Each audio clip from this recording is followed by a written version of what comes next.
My dad used to play and I just want to follow him and I just enjoy it so much. I want to take it throughout my whole life. Yeah, because I'm a good player. When I grow up, I want to play for a proper girls' team. At Great Horton Church Cricket Club in Bradford, they've been coaching the next generation of cricket players for 20 years. We're in a sort of typical inner city area. The local wards is one of the most deprived wards in the country. And a lot of these boys who are playing here tonight, they are from the local area. We're the only club in the area that actually provides opportunities for young Asian boys like these.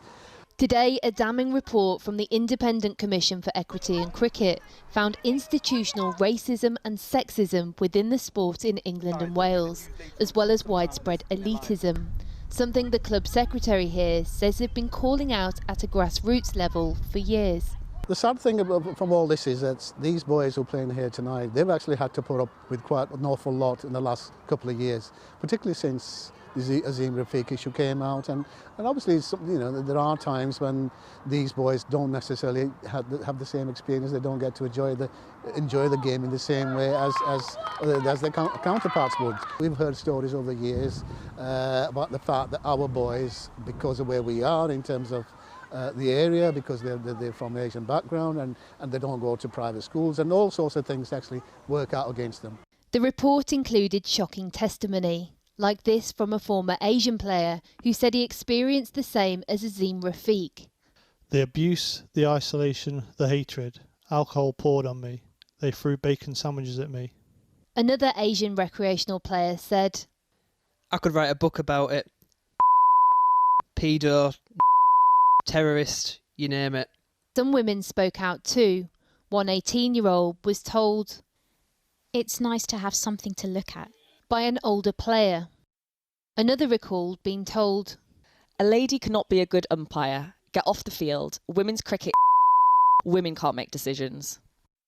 We expected to find problems. We were set up because the game and the ECB knew that there were issues around racism. We didn't quite expect to see the extent and the nature of some of the interpersonal discrimination that people are facing.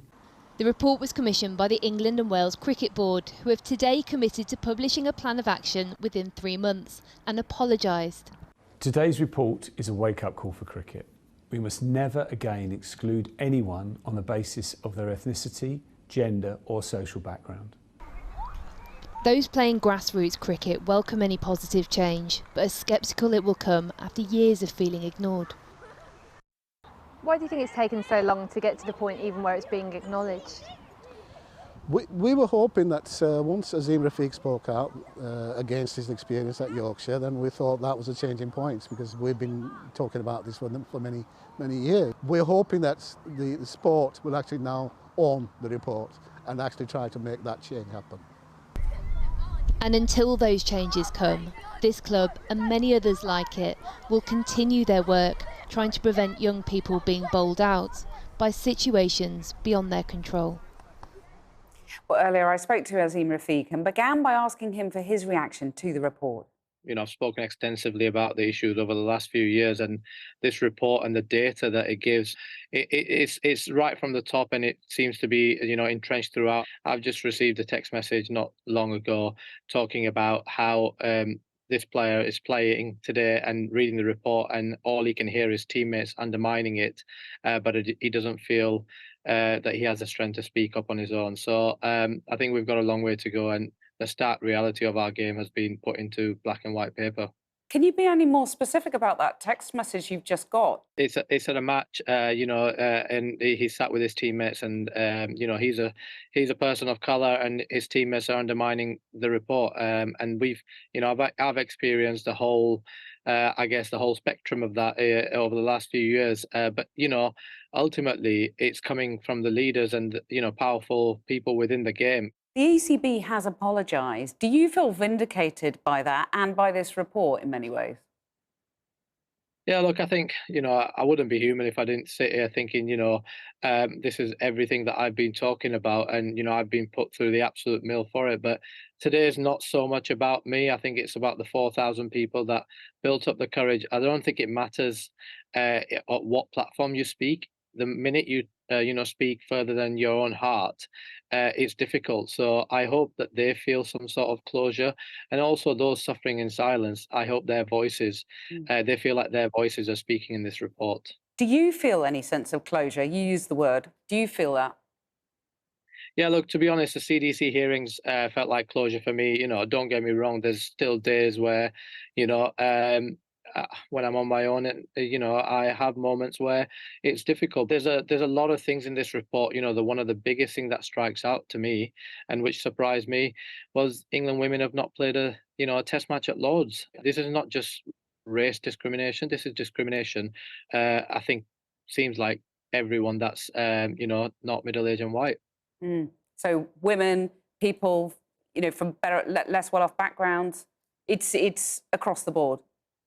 It's elitism, it's classes, classist. There's so many issues: the private school and the talent pathway links. The thing is, to the outer world, this will be all new. To people who have been in the game and actually, are watching what's going on, it's not new.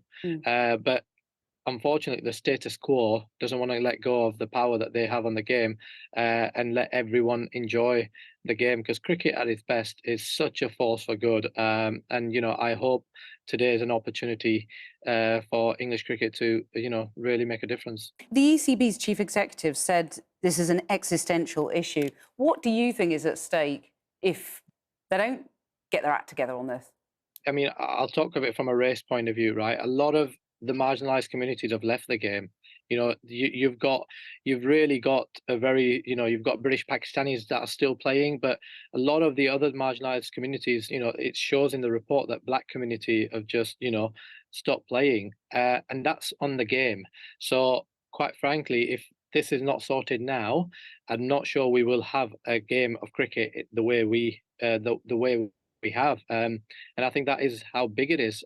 So, this is why it really, I find it difficult to understand why we're not moving, because there are benefits. More people you have playing, there's more commercial value, more people participating in all formats of the game, and ultimately, sport is one thing that should unite everyone, and also, my view is that it should be the best time of your life. Azeem Rafiq, thank you very much for joining us. Thanks, Kathy.